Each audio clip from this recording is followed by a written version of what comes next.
आज आपण नारळी पौर्णिमेनिमित्त नारळी भात बनवणार आहोत। याच भाताला काही ठिकाणी गोड भात सुद्धा म्हणतात। चला तर मग अशाच मस्त पारंपरिक रेसिपी जे साहित्य आणि कृती आपण लगेच बघूयात। आपल्या चॅनलला जरूर सबस्क्राइब करा, त्याचबरोबर बेल आयकॉनही दाबायला विसरू नका। नमस्कार, मी दीपाली रेसिपीज मध्ये आपलं खूप खूप स्वागत आहे। एक वाटी मी बासमती राईस घेतलेला आहे। हा राईस तुम्ही स्वच्छ धुवून 20 मिनिटं निथळत ठेवा। गॅसवर कढई तापत ठेवलेली आहे। 2 चमचे साजूक तूप घालूयात। तूप गरम झालं की काजू, बदाम आणि मनुके आपण तेलावर परतून घेऊयात।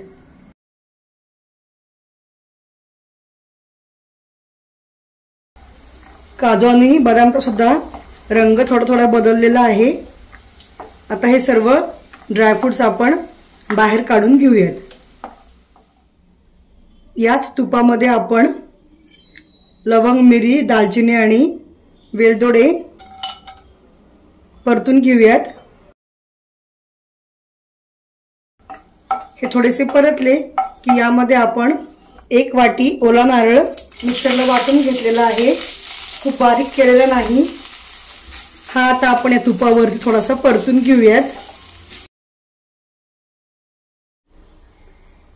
हे जे भिजत ठेवलेले तांदूळ आहेत हे घालूयात।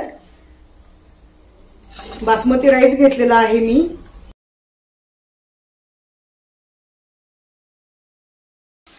यामध्ये आपण परतून घेतलेले ड्रायफ्रुट्स घालूयात। आवडीप्रमाणे केशर पराग घालूयात। चवीपुरतं मीठ घालूयात। यामध्ये मी 1 छोटी वाटी गूळ घालते आहे।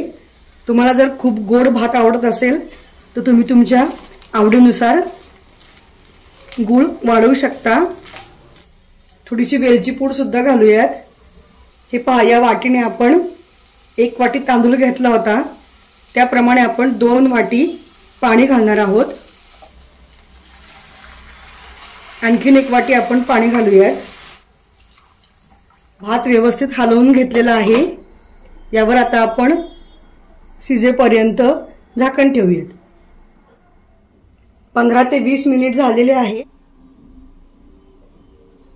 आता आपण झाकण काढूयात।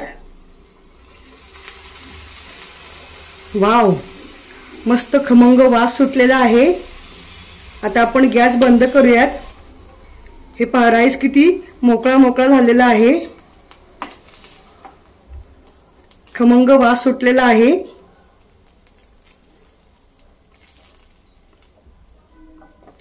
केशर घातल्यामुळे सुद्धा या राईसला खूप छान रंग आलेला आहे। या नारळी पौर्णिमेला तुम्ही हा नारळी भात जरूर बनवा।